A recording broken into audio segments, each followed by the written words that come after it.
ऐसे जाताना ओळखपणा स्वस्वरूप होता आंधळे उपजले जे कुशी परी ते न देखे माऊलीशी दशा तेसी उपदेशा कशासाठी आला जन्माला नुसतं खावं प्यावं न्यावं सावं एक दिवस कोणी गुचकी याच्यासाठी आलो का आम्ही नाही महाराज आज या जन्मपर्वणीच्या कीर्तनानिमित्त तुमचं माझं एकत्रीकरण झालं बारकाईने जर कधी विचार केला महाराज तर साधू संत तुम्हा आपल्याला सांगतात की अरे बाबा अरे मुलगाच पाहिजे असं नाही मुलगाच पाहिजे असं नाही जरी मुलगी झाली तरी ती कशी व्हावी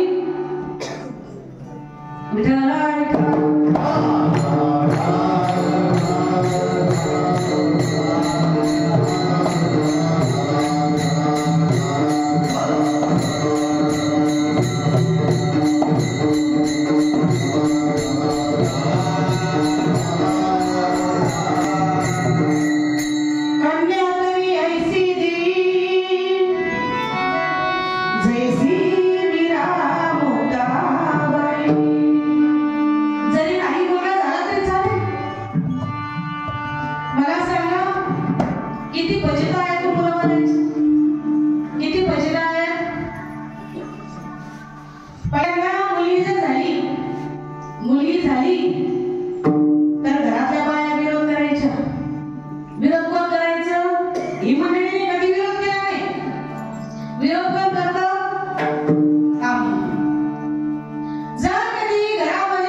दिशा बदलली विचार करण्याची दिशा बदलली पहिल्यांदा जर कधी मुलगी जन्माला आली तर सगळे जण अगदी त्या मुलीचं कोणी गोड कौतुक करायचं नाही पण मुलगा जर कधी झाला तर गावभर पेढे वाटायचे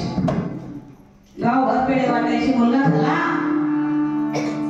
पण बारकाईने जर कधी विचार केला महाराज प्रत्येकाला वंशाचा दिवा पाहिजे पण सांगते तुम्हाला प्रत्येकाला वंशाचा दिवा पाहिजे आता चालूच दिवाळी गेली या दिवाळीमध्ये तुम्ही जर कितीही दिवे लावले पण पंथी जोपर्यंत लावत नाही तोपर्यंत दिवाळी साजरी होत मग पंथीचा अर्थ काय आहे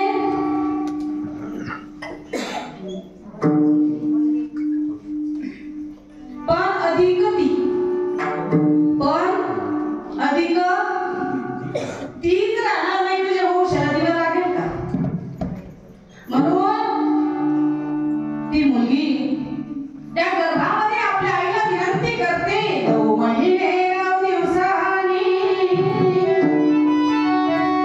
झाली जग बघण्याची घाई वंशाच्या देपाई नको पडती उद्या तुझ्या गर्भाची चाचणी होणार मुलगी आहे म्हणून सारे नाक मुडणार माझ्याची मोकळ्या कानाला तुझी कुजबुज ऐकू वंशाच्या दिव्यापायी नको पडती आई मला मारू नको ग मला जन्म दे त्या गर्भातलं बाळ ती मुलगी विनंती करते आई बाबा अहो मला जन्माला घाला मी नाही हो तुमच्यावर काही ओझं टाकेल बारकाईने जर कधी विचार केला महात्म्यानो तर प्रत्येकाला वंशाचा दिवा पाहिजे पण कुठेतरी पंथीची गरज आहे आणि म्हणून आज या निंबोरी गावामध्ये कोणी करत असेल मुलांचं कीर्तन पण सुंदर मला आनंद वाटला एक गोष्ट सांगते तुम्हाला मुलगा होणं भाग्याची गोष्ट आहे मुलगा होणं भाग्याची गोष्ट आहे पण मुलगी होणं सौभाग्याची गोष्ट आहे जो भाग्यवान आहे त्यालाच मुली आहे म्हणून ज्याने त्याने तपासून घ्या की कोण कोण भाग्यवान आहे. विठाला विठाला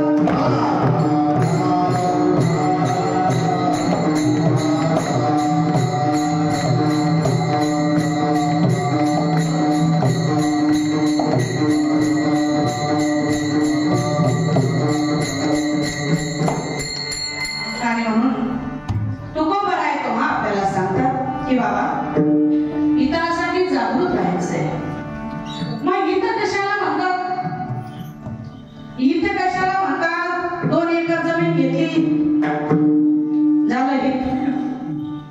मातीचं घर होतं स्लॅबचं झालं हित. झालं हित. मुलगा झाला हित. त्याच्यात हित आहे ना. हित कशात आहे? कशात आहे हित? बारकाईने जर कधी विचार केला महाराज तर हित ते करावे देवाचे चिंतन करून या मन शुद्ध भावे. कुठे हित? आम्ही हिताचा विचार जर कधी केला ना, आता तर असं होऊन गेले दादा, जर मुलाचं लग्न झालं तरी लोक म्हणतात हित झालं, आम्हाला लाभ झाला. बारकाईने जर कधी विचार केला महात्म्यानो तर हित त्याला म्हणत नाही. हित कशाला म्हणतात? जोपर्यंत भगवत भजन स्मरण होत नाही, संतांचं पूजन होत नाही, तोपर्यंत हिताचा अर्थ कुठेही लावायचा नाही. विठाला विठाला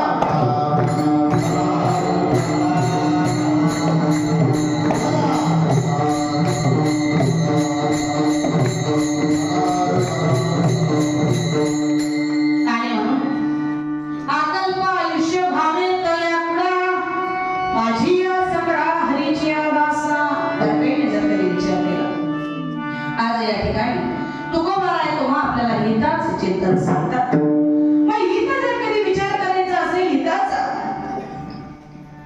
तर मुलगा जरी झाला पुत्र घेई ऐसा गुंडा ज्याचा तिन्ही लोकी झेंडा. मग तशी कन्या सुद्धा पाहिजे. मग कन्या कशी असली पाहिजे? पुत्र जरी नाही कन्या तरी हो हरिगुण गाढो सर्व मुलामध्ये त्या गोष्टी आहेत ना, तर मुली सुद्धा सक्षम आहेत. मुली सुद्धा सक्षम आहेत. आज प्रत्येक क्षेत्रामध्ये मुली अग्रेसर आहेत. आज असं एकही क्षेत्र राहिलं नाही की ज्या ठिकाणी मुली अग्रेसर नाहीत. म्हणून बारकाईने जर कधी विचार केला महाराज, जो हितासाठी जागृत आहे, ज्याला हित माहिती आहे, जो संतांच्या साहित्यात आहे, त्याच्यासाठी माझे तुकोबाराय सांगतात की बाबा रे, जो हितासाठी जागृत आहे, ज्याला हित माहिती आहे, नेमकं हित संसारात नाही तर परमार्थात आहे, अशा जागृत साधकांसाठी अभंगाचं प्रथम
Bye.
आई वडिलांचा.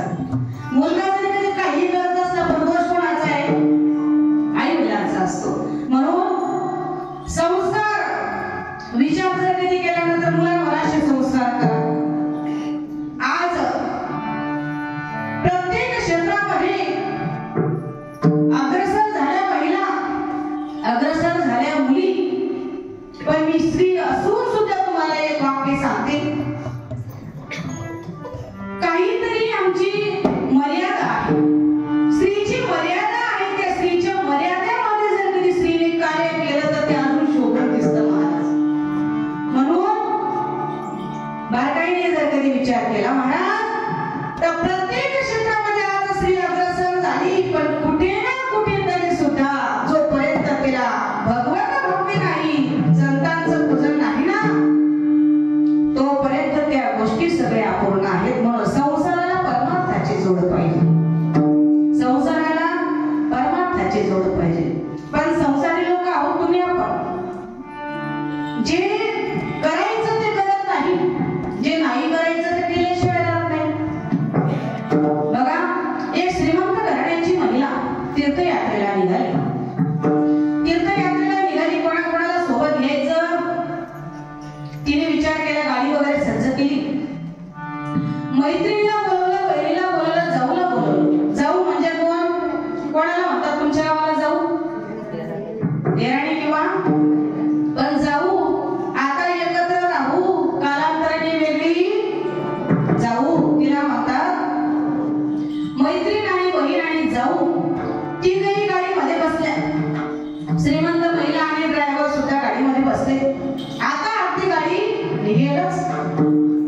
तेवढ्यात त्या बाईच्या वेळेला माहिती पडलं. कोणाला? बाईच्या वेळेला माहिती पडलं. आता ती होती मुलाची आई. कोणाची आई? मुलाची आई. आणि मुलाच्या आईचा केवढा झटका राहिला का? का बरं राहिला नाही? काय झालं असं?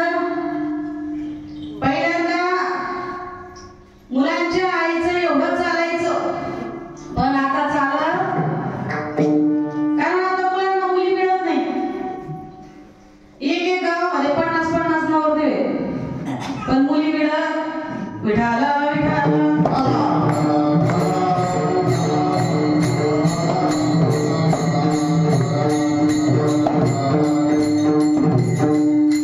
मुलगी का?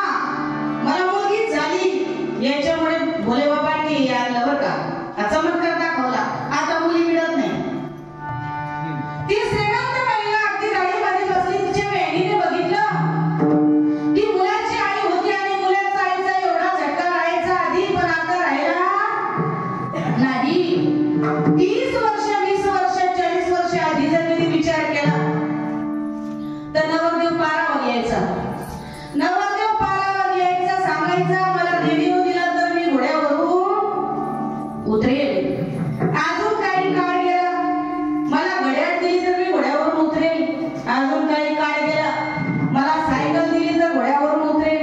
अजून काही काळ गेला, मला मोटरसायकल दिली तर घोड्यावरून उतरेल. अजून काही काळ गेला, मला 4 व्हीलर दिली तर घोड्यावरून उतरेल. आता मुलांनी सांगावं 2-4 पिढ्यांना वर्षी तरच मुलगी करेल. सांगतील का सांगेल? का सांगत नाही? एवढी बिकट परिस्थिती झाली महाराज, एवढी बिकट परिस्थिती झाली.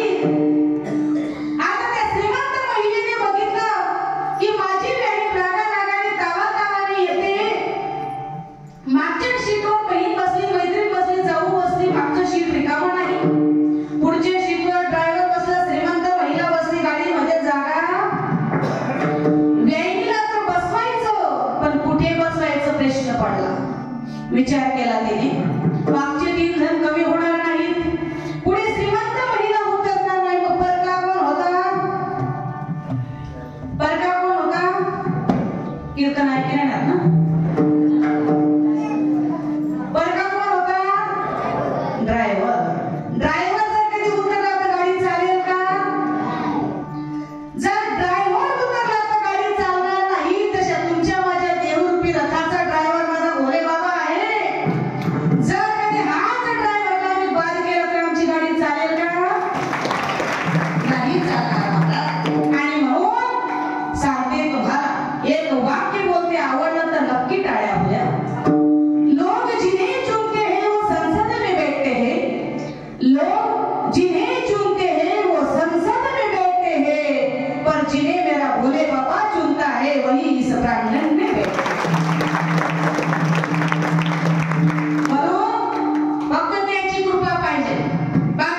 तेरी कृपा से न मिले कभी अनूप, लेते हैं श्वास तेरी कृपा से तनू। म्हणून फक्त भोले बाबांची कृपा पाहिजे महाराज.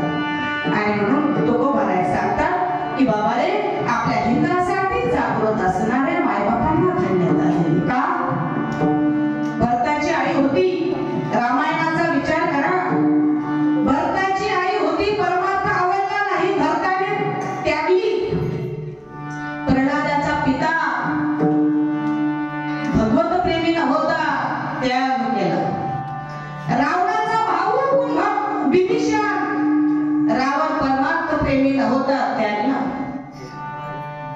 म्हणून शास्त्रामध्ये वर्णन आलं, भरतापणी माता तेजे, पिता तेजे प्रणाम, विभीषण आपला भाई तेजे, लागे श्रीराम प्रेमा. फक्त श्रीरामाची गरज.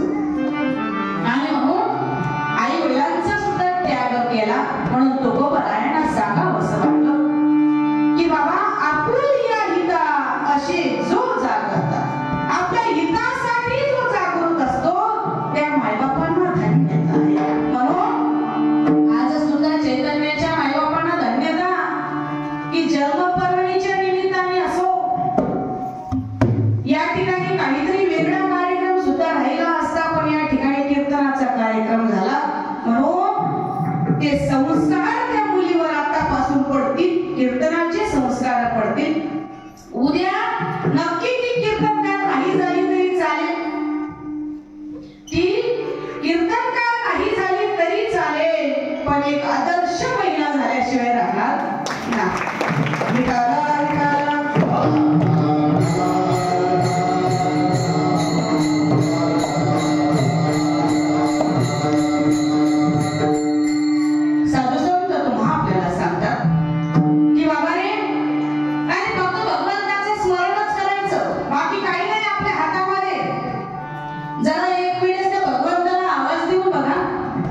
कधीतरी हसायचं असेल ना तर प्रभू जवळ हसायचं, कधी रडायचं असेल ना तर त्या प्रभू जवळच रडायचं. का? याद आएगी उनको कभी ना कभी, कृष्ण दर्शन तो देंगे कभी ना कभी, ऐसा विश्वास मन में जगाते चलो, कृष्ण गोविंद गोपाल गाते चलो, काम करते चलो, नाम जपते चलो, हर घड़ी कृष्ण का ध्यान करते चलो. जोपर्यंत आहे ना, प्राण आहे, चैतन्य आहे, तोपर्यंत त्याला आवाज द्या. एकदाचा प्राण निघून गेला, चैतन्य निघून गेलं, मग काही होणार नाही. म्हणून जन्माला आलो, कशासाठी आलो? त्या भगवंताचा धावा करण्यासाठी आलो. आता तुम्हा आपल्याला शिव समजला असेल का? आता मिश्राजींनी शिव सांगितलं म्हणून आत्माला शिव समजला का? 700 वर्षांपूर्वी माझी ज्ञानोबाई, माझी ज्ञानोबा माऊली, माझी मुक्ताई, त्यांनी शिव सांगितलं. समजला का लोकांना? नाही समजला. त्यावेळेस सांगितलं हरिहर मंत्र हा शिवाचा, त्यावेळेस सांगितलं. समजला पण हर शिव नाही समज. पण आता तुम्ही आपण शिव समजतो, पण हा शिव आताचा नाही.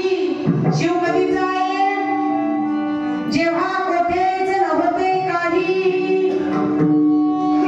विचार जर कधी केला महाराज, तर आज या ठिकाणी 700 वर्षापूर्वी माझ्या माऊलींनी, माझ्या मुक्ताईने शिव सांगितलं, त्यावेळेस समाजाला कळला नाही. म्हणून आज मिश्राजींना पुन्हा यावं लागलं सांगायला. बायबाईने जर कधी विचार केला, तर शिव समजण्यासाठी आधी तुम्हा आपल्याला खऱ्या रीतीने जीव व्हावं लागतं. आणि त्यावेळेस तुमचा आमचा प्रवास त्या शिवाकडे होतो. आणि म्हणून आज तोच प्रवास, अगदी चिमुरडी 1 वर्षाची झाली, तिचा प्रवास सुद्धा हा शिवाकडे आहे.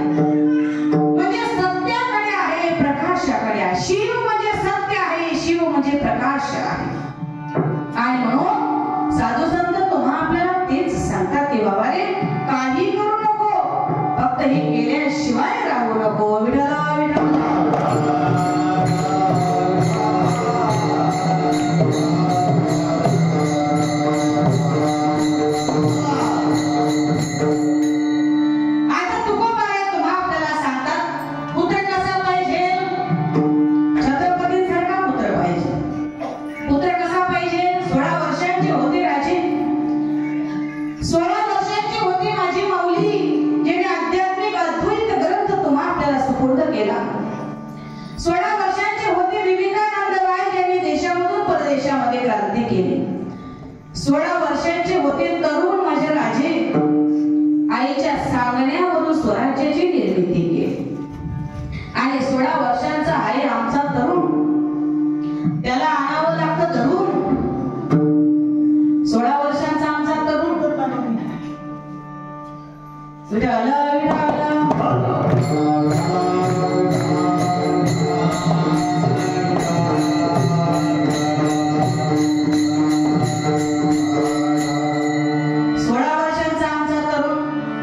राजांचा विचार केला तर आईच्या सामनेवरून स्वराज्याची निर्मिती केली.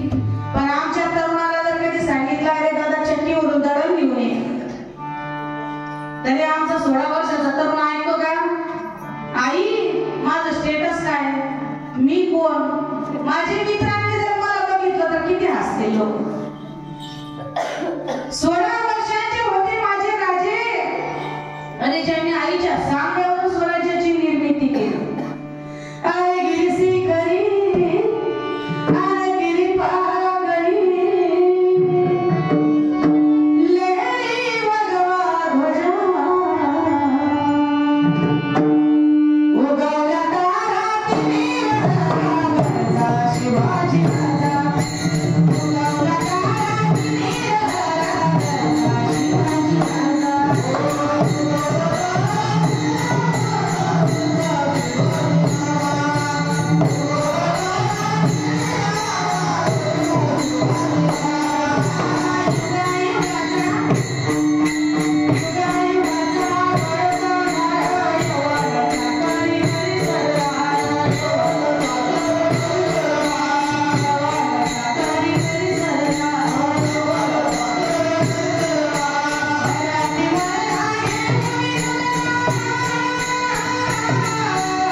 मुलाने जरा डोकं खाजवलं आणि विचार केला, म्हणे मॅडम मी पेण्याचा पारड निवडेल म्हणे गाढवा मला जर विचारलं असतं तर मी बुद्धी निवडली असते म्हणे.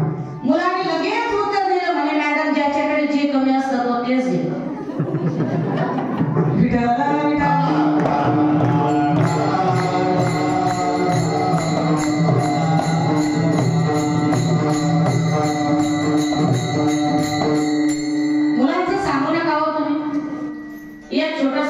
मुलगा अगदी आपल्या बाबांचा बोट धरून जात होता.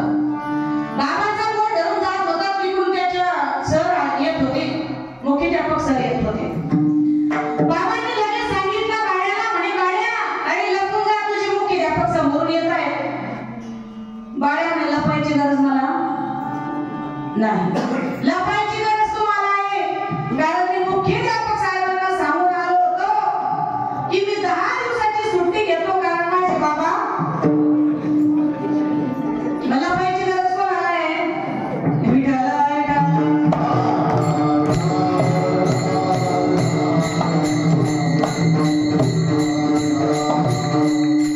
म्हणून मुलगा पाहिजे छत्रपतींसारखा. एकच राजा इथे जन्मा शिवनेरी किल्ल्यावर, माझ्या राजाचं नाव गाजतंय गड किल्ल्याच्या दगडावर.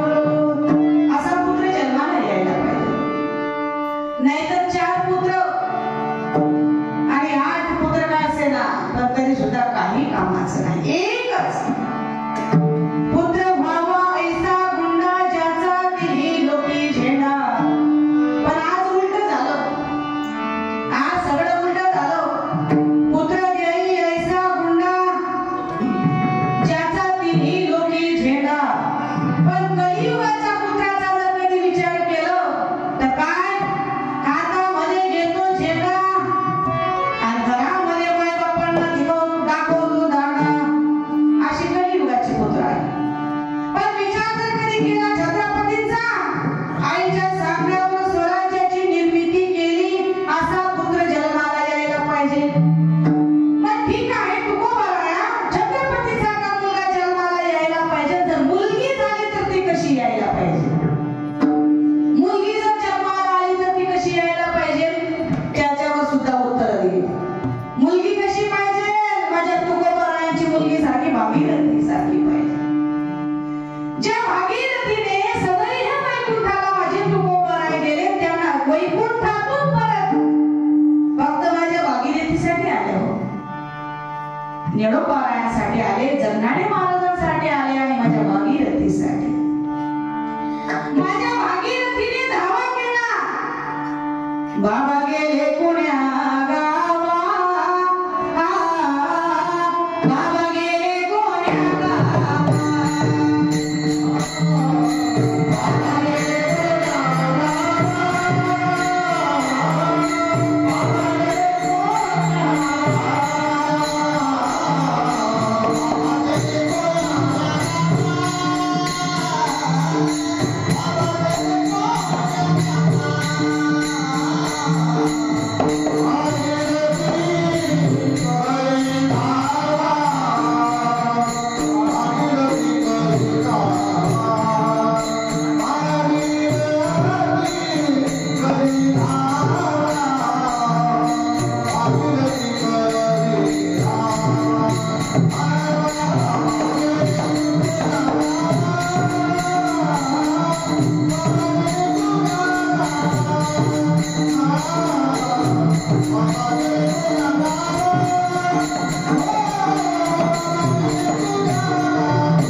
प्रेमामध्ये भगवंताच्या आनंदामध्ये भगवंत स्वरूप झाले.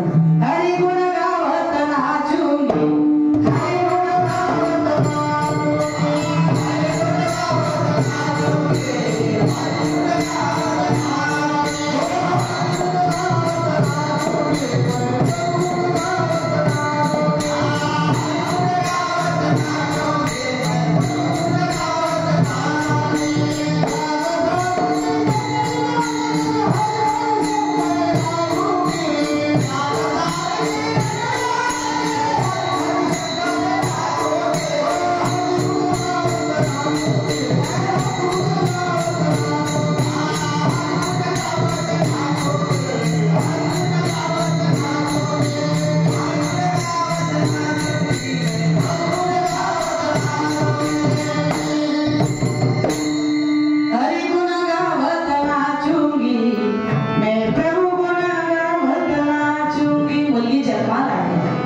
तर त्या मुलीचा कंटाळा नाही हो.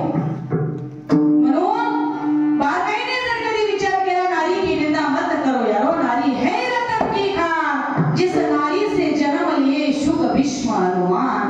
म्हणून स्त्री कुठेच कमी नाही, स्त्री कुठे कमी. माना तो पुरुष बलशाली है, माना तो पुरुष बलशाली है, लेकिन मेरे कन्हैया के 56 भोगों पर एक तुलसी का पत्ता भारी है. 56 भोग जरी कन्हैयाला ठेवले पण तुळशीचं पत्र ठेवलं नाही तर कन्हैया स्वीकार. म्हणून नारी की निंदा मत करो.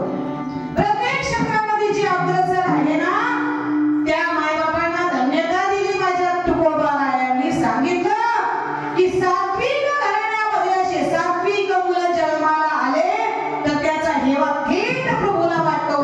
अभंगाचं देती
आता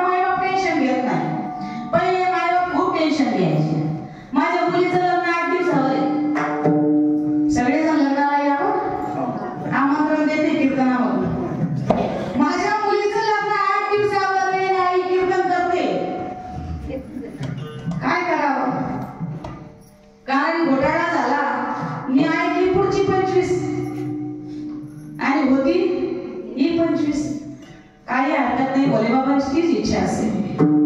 बारकाईने जर कधी विचार केला, महाराज कोठे होतो आपण? कोठे होतो? कीर्तन मग काही गावांना जर कधी विचारलं कोठे होतो, नाही कीर्तन म्हटलं कीर्तन मग पहिले कोठे होतो? विठाला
नको.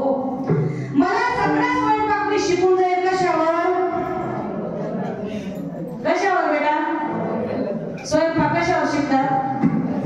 मोबाईलवर. अनुभवाचे बोलत आहे. स्वयंपाक कशावर? मोबाईलवर. तुम्हाला नाही. आता मुलीला सासरी गेली आणि पहिल्याच दिवशी सासऱ्यांनी सांगितलं, सोनबाई तुझ्या हाताने खिचडी बनव. सोनबाईने विचार केला, मी कधी बनवली तर नाही, पण पहिल्यांदा माझ्या सासऱ्यांनी सांगितलं मग बनवायची. तिने मोबाईल काढला, गुगल ओपन केलं, त्या ठिकाणी टाकलं खिचडी कशी बनवायची. आता त्या मोबाईल वाल्याने तिकडून उत्तर दिलं, जर तुम्हाला गॅसवरची खिचडीपेक्षा चुलीवरची खिचडी अत्यंत रुचकर लागते. हिने विचार केला, गॅसवरच्या खिचडीपेक्षा चुलीवरची खिचडी बनवायची. आता आम्ही चूल पेटवत नाही, म्हणजे आमच्या मुलीचा तो प्रश्नच नाही. आमच्या मुलीचाही प्रश्न नाही. आता तिने विचार केला, पहिल्यांदा सासरी बुवांनी सांगितलं खिचडी बनवायची, मग तिने गॅसवर न करता चुलीवर खिचडी बनवायची. पुन्हा मोबाईल मध्ये टाकलं, मोबाईल वाल्याने पुन्हा सांगितलं, चुलीवरच्या खिचडी करण्यासाठी तुम्हाला आधी पातेल्याला गुंद लावावं. आधी गुंदच माहित नाही, कसं काय गुंद लावतोस? हिने एमबीबीएस झालेली मुलगी, घरामध्ये आई स्वयंपाक करायची किंवा मोबाईल बघायची, स्वयंपाक येत नव्हता. आता विचार करू लागली. मग हिने विचार केला, एमबीबीएस झालेली मुलगी, हिने विचार केला, गुंद लावायचं पातेल्याला, पण बाहेरून लावायचं का आतून लावायचं हे माहिती नाही. मग हुशार मुलगी होती, कारण आता पातेल्याला गुंद आम्ही लावत नाही, आमच्या पोरांचं तर सोडून द्या. आता काय आहे, फटाफट एक शिट्टी दोन शिट्टी झालं का. हिने विचार केला, म्हणे पातेल्याला गुंद लावायचा, आतून लावायचं का बाहेरून लावायचं. तिने डोकं वापरलं. एमबीए झालेली मुलगी, तिने विचार केला, कांदे टमाटे खोबरे लसण मिरची जे काही टाकायचं ते आत टाकायचं आहे, मग गुंद कशाला बाहेरून लावायचं. समजू या तुम्ही, खिचडी आधीच वेगळी बडी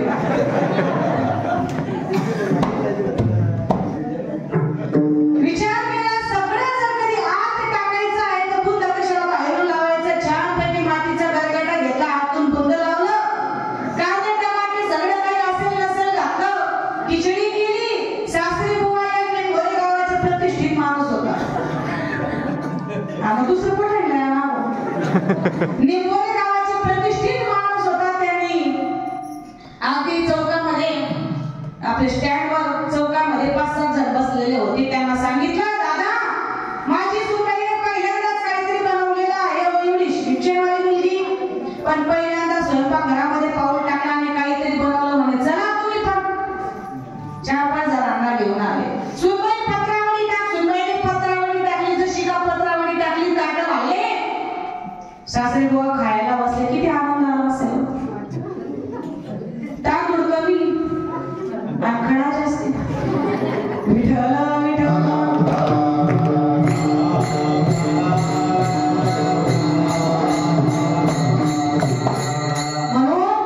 ज्ञानाची गरज आहे, प्रेमाची गरज आहे, अनुभवाची गरज आहे. हे सगळं ज्यावेळेस कळेल त्यावेळेस खऱ्या रीतीने तुमचा माझा परमार्थ होतो. आणि म्हणून साधू संत तुम्हाला आपल्याला सांगतात हे कळणं गरजेचं आहे बाबा. हे जरी नाही कळलं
करतायत सगळे. एकदा जरा जोराने टाळ्या होत्या मनापासून.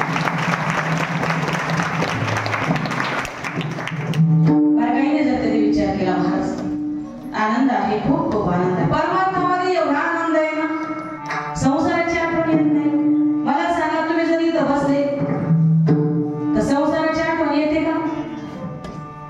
घरातली आठवण येते का? आणि ज्यांना घराची आठवण येते ती इथं राहत नाही, ते घरीच असतात. का?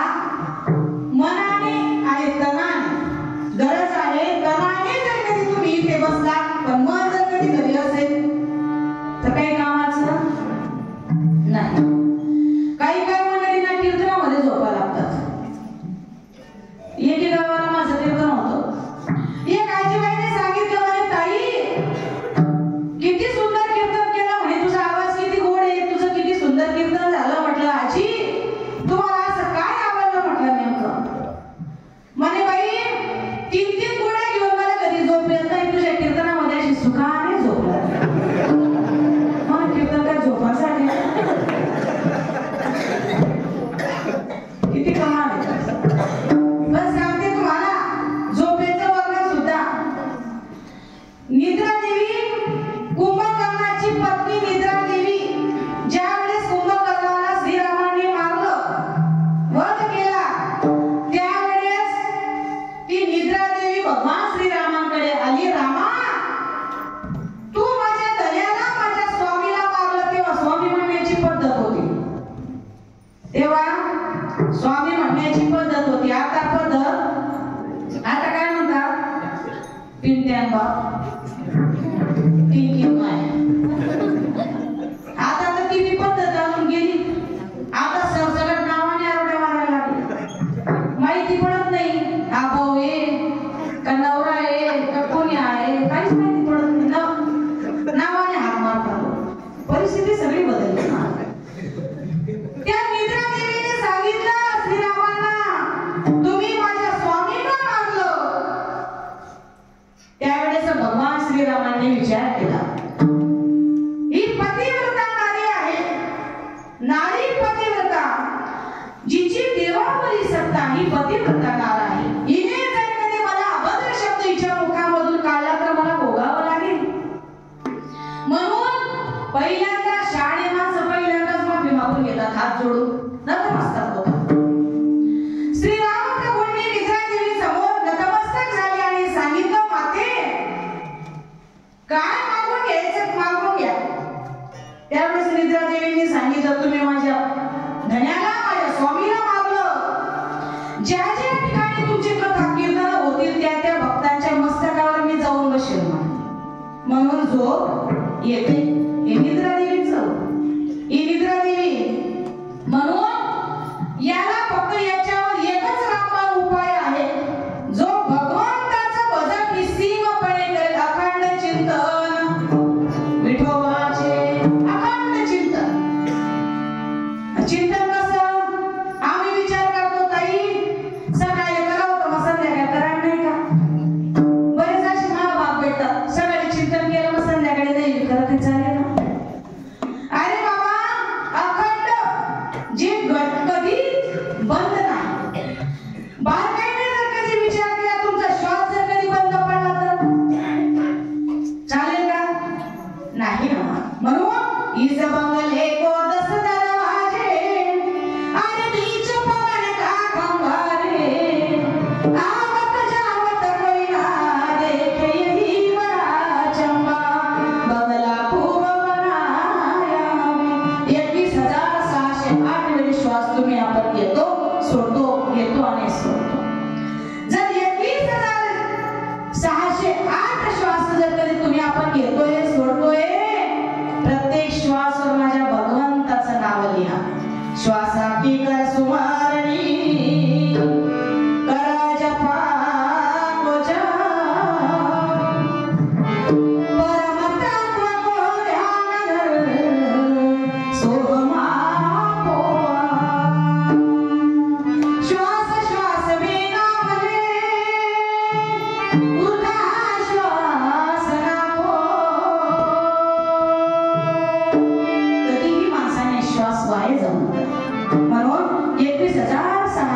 श्वास